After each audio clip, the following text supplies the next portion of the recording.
Michael. Hello, Carl. How are you doing today? I am good. Yeah, That things are really, really that good. sounded a little uncertain.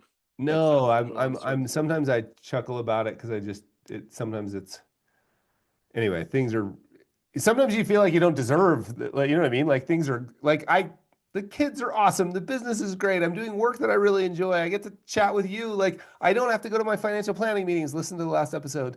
Like it's all good. I know, but like as you said that, I literally watched you turn your head and look out the window. I know because the grass. I was like, Bec- look at the grass. Our well, native because your grass is mission green. is time with your family, mostly outdoors, Yeah, and the recording studio is indoors. that's So, right. That's right. Well, like speaking sort of that. okay, where I would you like had to go this. today? Yeah, I had this. I've had a recent experience that Okay. there's been threads of it for over like yeah more than 2 decades. Mm, Um, if you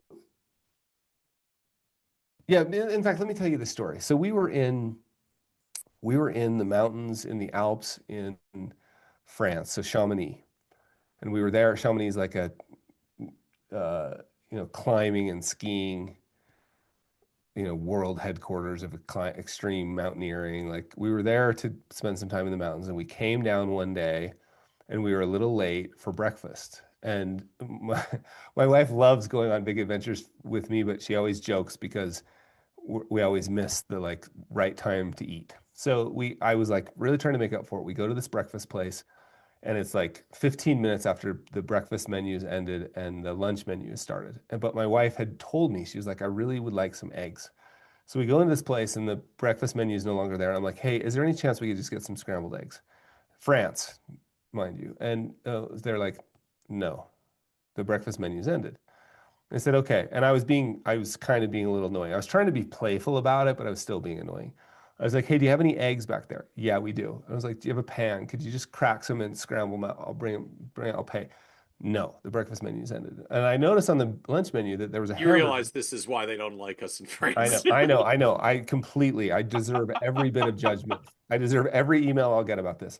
Um, and then I noticed on the burger you could add an egg. So it's Oh like, no. hey, I was like, hey, is there any chance we could get the burger with the egg, but without the burger? And I'll pay a You, little, you actually did one yeah, of yeah, those. yeah. And he's like, no, no, we don't do that. And I was like, look, I'll pay double or triple. And the guy looks at me and says, oh, now I understand. You think this is about money. He's like, it's not. This is about food. Oh, And I remember thinking, wow. this is a little thread to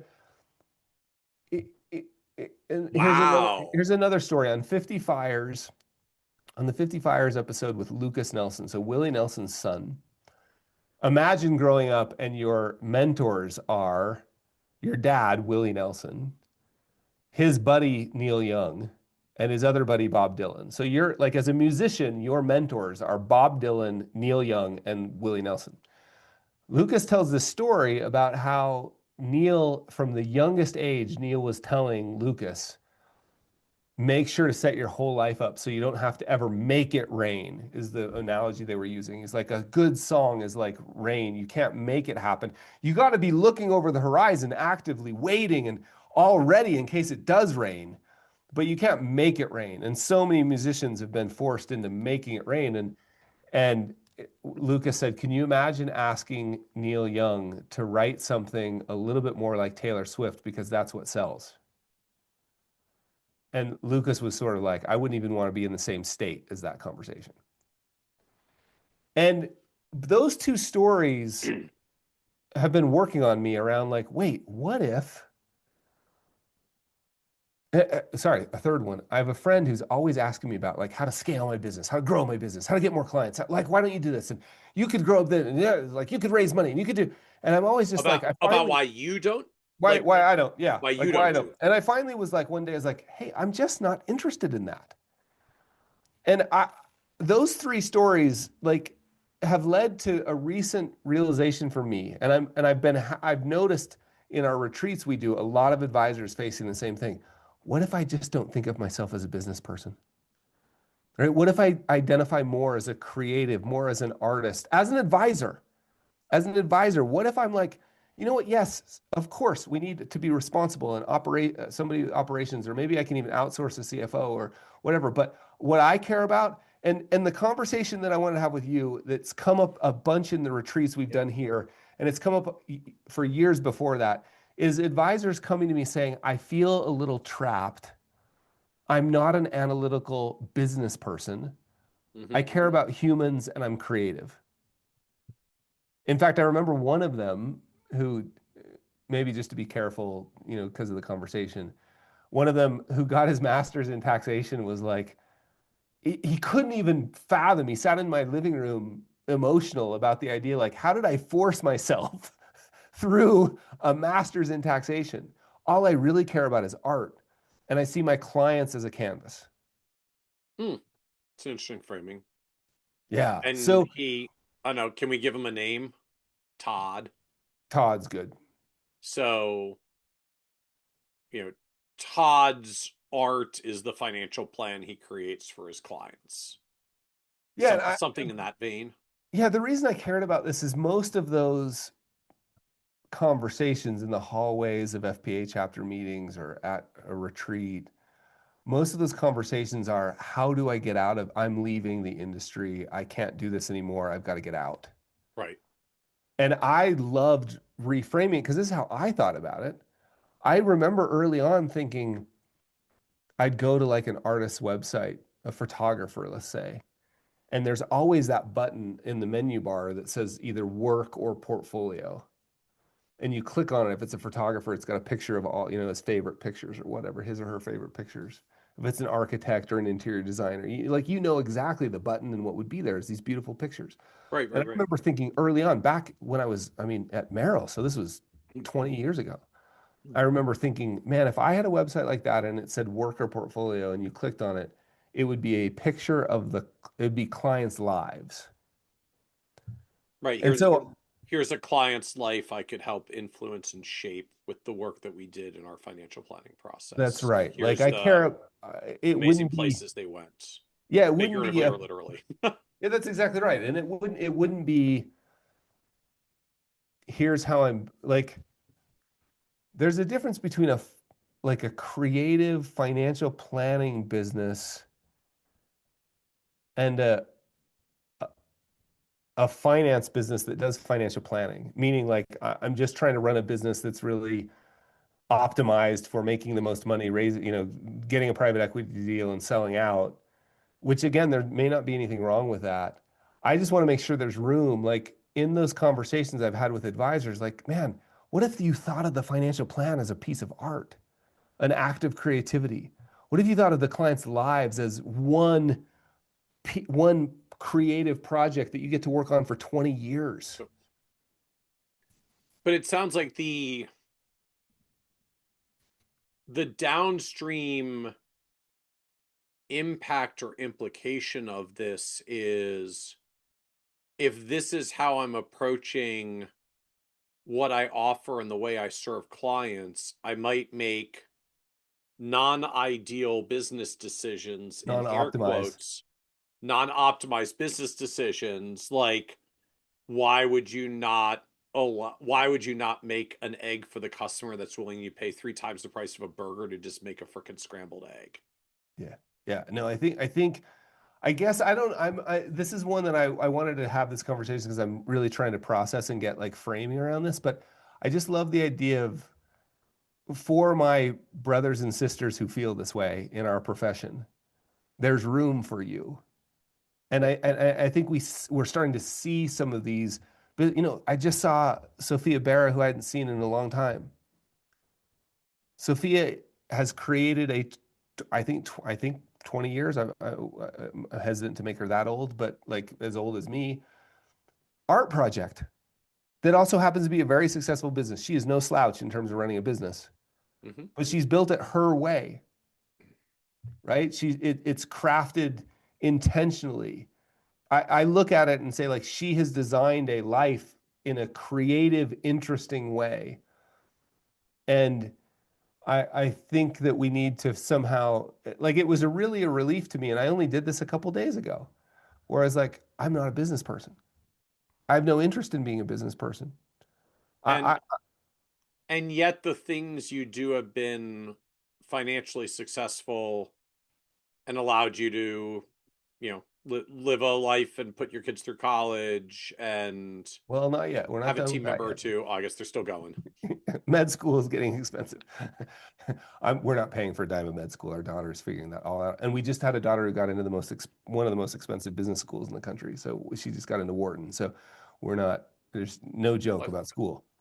feel like if you can get into Wharton, you should be able to figure out how to pay for Wharton as a That's general that's a principle good of getting point. into Wharton. That's the entire, and she is, and she is.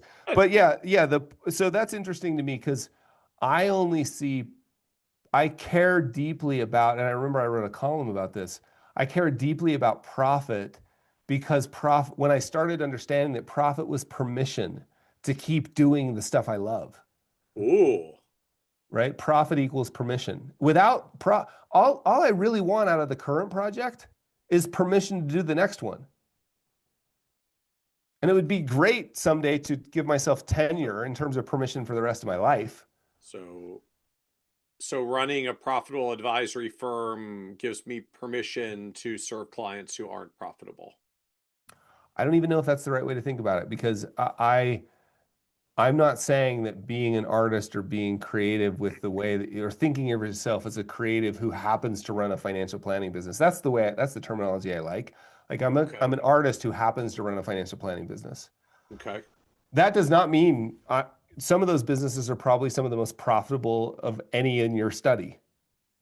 Well, yeah, I mean, there has been a long-standing phenomenon that we see in our research that notwithstanding all of the like industry hubbub, you have to like be huge and have an aggregator support you to scale and have all this back office infrastructure supports. Like some of the most ludicrously profitable practices we've seen are highly leveraged solo practices with maybe one or two team members just serving an awesome client base really effectively, charging the value of what they're worth and not dealing with all the rest of the complexity because like Yeah. it turns out there's a lot of really cost effective software that solves a lot of problems that you used to need to have a big back office for 5, 10, 15 years ago.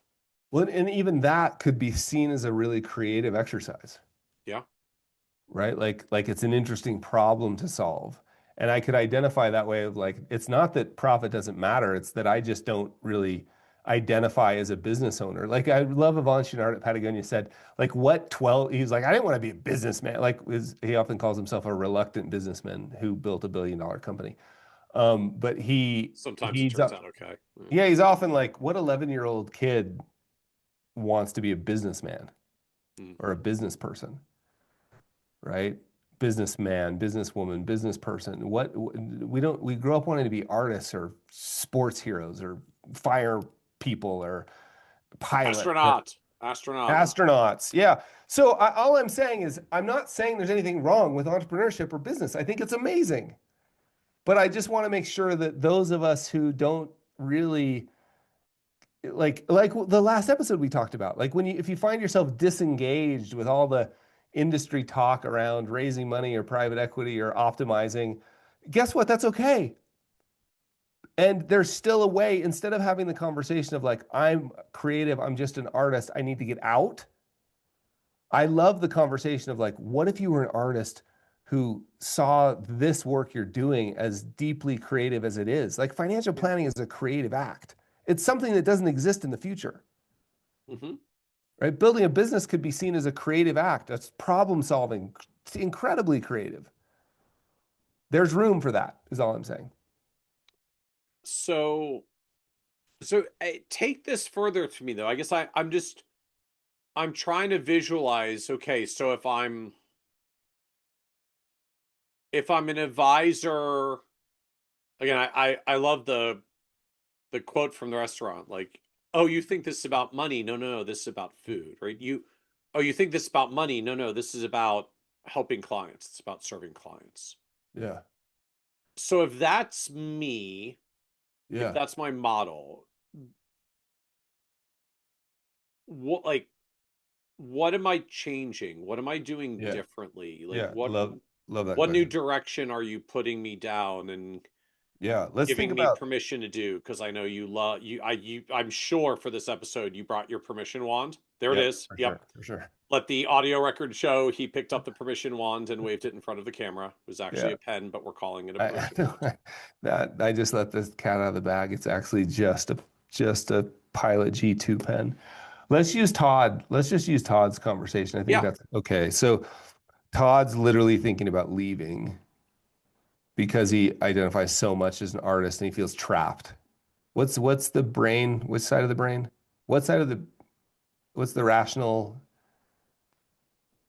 What Oh, side of the like brain do you use? Left side or the right whole side? left brain right brain Yeah. phenomenon, which yes, for the record, is someone who's going to reach out, like that is largely disproven. But the left brain is the nerdy side, the right brain is the creative side. Okay, so it was I think Todd may have even said this. I'm a right-brained person stuck in a left-brain job.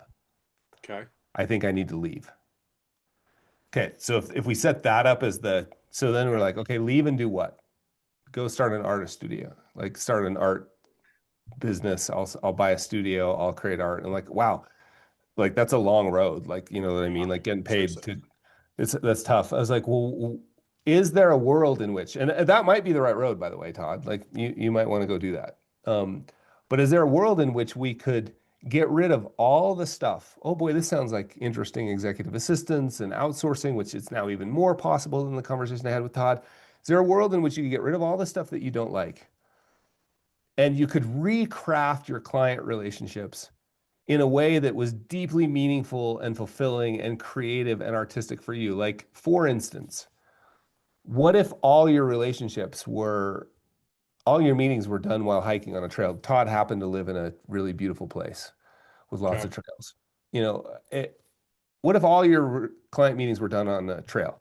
What if, oh, I remember a guy who his client meetings were actual physical performances. It was unbelievable. He had a ceiling to floor, entire wall Okay. whiteboard, and there was no printouts. And he would just, like those explainer videos that you see that grow, Yeah. that's kind of what he would do on this entire whiteboard. And then they'd take a picture of it. Wow. So he was Okay. standing up the whole time. His clients had stools so they could stand up or sit down, and they would get up and write stuff on the board too. And he'd be like, "Okay, here you are down here. We're gonna do this, and then we're gonna do this, and you're gonna then the education, and then we're gonna do this." And it was physical performance, right? He's up, moving Okay. around, kneeling down, had to get down to the bottom of the board, had to get to the top of the board. Like so, okay, now that's one way to recraft the entire relationship. Right.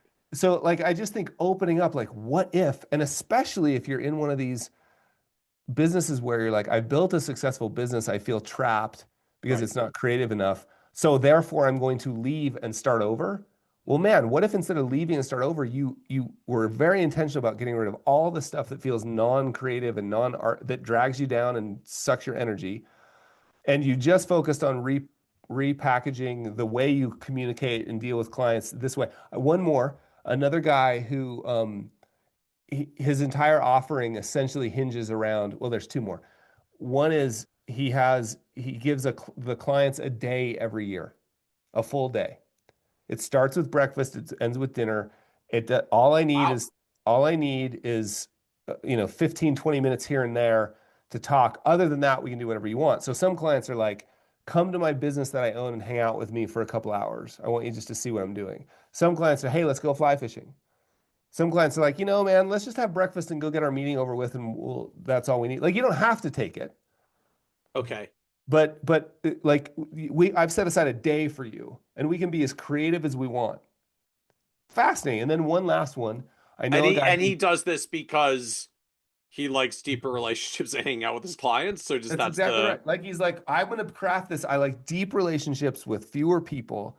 And I think he had 75 to 100 clients, right? And there was no other real well, I mean, meetings. God, that's okay. So like one or 1 or 2 days a week every all year. He just Yeah. does client hangout day. Deep. Well, and by the way, they got all their planning done. Like there was deep work, but who was doing all that? A outsourced paraplanner, Right. right? Like who he trained really well to deliver exactly what he needed to know. So he knew everything he needed to know going into the meeting, knew that he would bring it up at different times. And then the last one was a person I knew that did all of his meetings in this from the spring to the so non-winter. He spent a couple of months up at a fly fishing ranch that he had bought, and it wasn't inexpensive. It was like a cabin, and he had a guest cabin.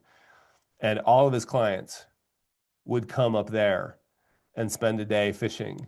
It was about an hour and a half drive from where he lived. Come up there, spend a day fishing. All of his clients were doctors.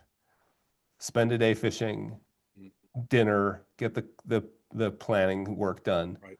right? So all I'm saying is, what if you said you don't have to do it the way anybody else does it? Make this a creative act. Stop trying to be like stop. Can you imagine saying to Neil Young, "Hey Neil, I think you should write some songs like Taylor Swift because that's what sells right now." What if you're just like, "No, I'm Neil Young. You know, I want to do it this way. I don't really care what the industry tells me I should do or what I say or optimizing. I'm not optimizing. This isn't about money. This is about food." So I guess there are a few things to me that strike here. One is like giving yourself permission. I'm going to keep coming back to that. I think, like, right, giving yourself permission to make it about food and not about the money, right? So just make it what you want it to be and stop worrying about what everybody else thinks. I mean, is it some version of that? Yeah, and it could literally be. It's really hard because, like we talked about, profit equals permission. It's really hard to get all the way to the point where you're like I was just having this conversation with an actual artist friend of mine who's built a really great career. He's an art like like if you even like, well, how are you going to monetize that? Like, imagine asking David White, my favorite poet, how are you going to monetize that poem? David doesn't give it like, you know what I mean? Like, he's not Yeah. my friend. David's not a friend of mine, but my friend is an artist. I asked him like, how are you going to how are you going to make money off it? He's like, I don't. I'm just making a thing. Yeah, yeah, yeah.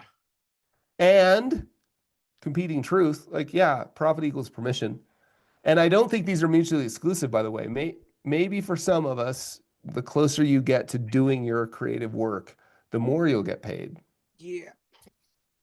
I think maybe that's part of what I'm struggling with here because that Yeah. there's a version of this that feels like the sort of colloquial wisdom to young people, like, Follow your passion. forget the jobby job thing, follow your passion, Yeah, yeah, yeah. which I Super. get in principle, but this all the interesting debates about whether you follow your passion or you do a thing and get good at it and find that you have a passion at the thing that you're Right. good at. Love that. Um, Yep. and I mean, like, dare I say, just there's a certain privilege, financial privilege, some other privilege of right being able to pursue the thing that you are passionate and creative about and not have to worry about the very real world like money part, which Those tensions are very real, I mean, undoubtedly.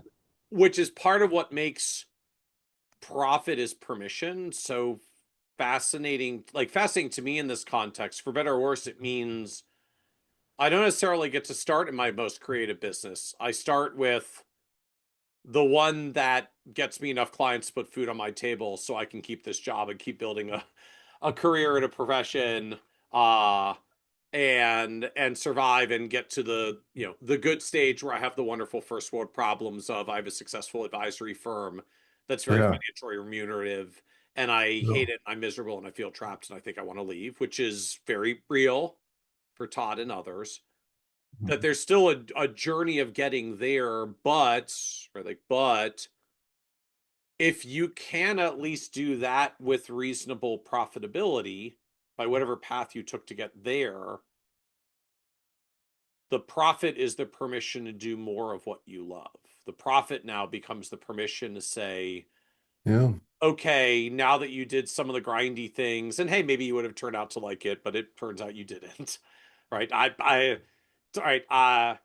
Todd's thinking about reinventing practice, but apparently the dude got all the way through a master's in tax. So he he's done some work and put in the time and paid the proverbial dues and all the things Yeah. that now he's at a position with the profitability to say I could rearrange this in a way that is, like I said, you said, it non-optimized, or at least it's not optimizing for the financial outcomes anymore. It's optimizing for something else. It's optimizing for life, enjoyment, Yeah. creative energy.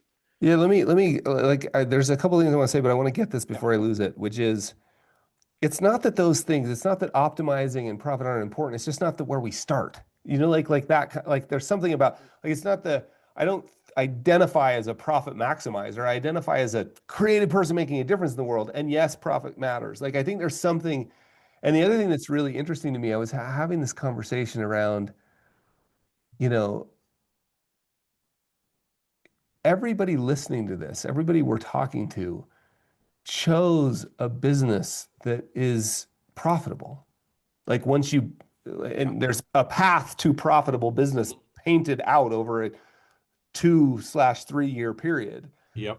And so this isn't like, uh, I mean, this is why I always wonder, like, if you want to be a creative, if you want to be an author, if you want to be an author, one of the best ways to possibly be an author is run a financial planning business because it Well, it's, gives you it's the, much easier to publish a book and get clients than it is to sell freaking books for a couple of dollars you want to be a a public copy. speak, you want to be a comedian, Yeah. go to stand-up mics for 10 years, right? And hope that and keep your job as the bartender and the whatever Yeah. else. Build a financial planning firm around who is that guy? I think we both know him that has the it's like a Sprinter van. Oh man, this guy was incredible. Where did I meet him at? It was an FPA chapter meeting. He has a Sprinter van. He's a chef. His client, David Ortiz. his client meetings, he drives to the client's house. Yeah, he was a chef for like 20 years. He has a Sprinter van fitted out with a kitchen. He drives to the client's house Come and makes on. food for them and then does the financial planning meeting while they break bread together. You come on. I mean, you want to be a chef? Try like I know somebody really close to me who has recently decided to drop out of school and become a chef. Well, okay, now that's going to be hard Yeah. slogging. Yep. Start a financial planning firm, retrofit a Sprinter van. It's just like Yeah. now like I'm just simply saying it's man as raw material for creativity. Financial planning firms are pretty cool. Well, again, I mean, that's why I And mean, you you said earn, it wait, right at the those, beginning, but my brain is really fixated on it. Like profit is permission. yeah, Like and it does matter. You have to get yes, there. This isn't necessarily a yeah, yeah, just go make whatever you want and hopefully the world will show up and buy it. There are unfortunately versions of things that creatives create that like nobody buys and gives money to. So yeah, some yeah, people choose to be starving artists and creatives and hope that they're one day discovered or get their breakthrough.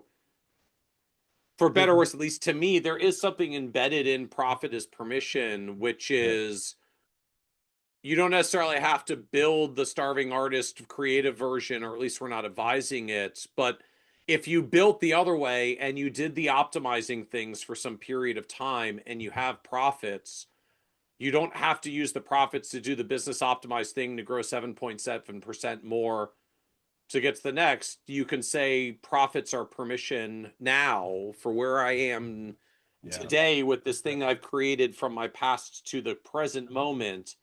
Now my profit is my permission that I do get to change the plan or the rules of the game or what I'm doing and turn it into something yeah. that is more rewarding or fulfilling or scratches my itch Well, or yeah, and to the use the young, creative to differently. yeah, early or young planners, like if you're the chef guy, like you don't have to have the Sprinter van. You could build your specialization around some version of that. You could Right. do most of your client meetings over a meal without ever saying, "Hey, someday I'm going to build a Sprinter van." You could Yeah. like you like fishing, like you could do that. earlier on. You could blend it in Yep. earlier on. I'm just simply saying, like, you could do, I know a couple, I know a really well-paid sculptor who got to be a really well-paid sculptor by being an anesthesiologist and only working a couple shifts a month. Do you know what I mean? So like Yeah, profit is permission. there are other places you could do this. We just happen to be in one of them. And I Yeah. just want to make sure like I think we finally got to where this is really helpful because I think like that chef example is the perfect example. Yeah. So I think that's right. Like earn this business can allow you to earn the privilege. You used that word earlier. Earn the privilege to make profit permission. By the way, once you make profit permission to do creative stuff, you can do creative stuff earlier. Just do it in different ways. And when you make that decision, I don't think people like the chef and the other examples we've given are trading Hmm. profit for something else. They're not mutually exclusive. Like it may actually make the business better. Like who knows? But it's just not where you're starting at that point. All right. I love it, Hey, Carl. Michael. Thank you. Thanks for letting me work through that. That was great. Cheers.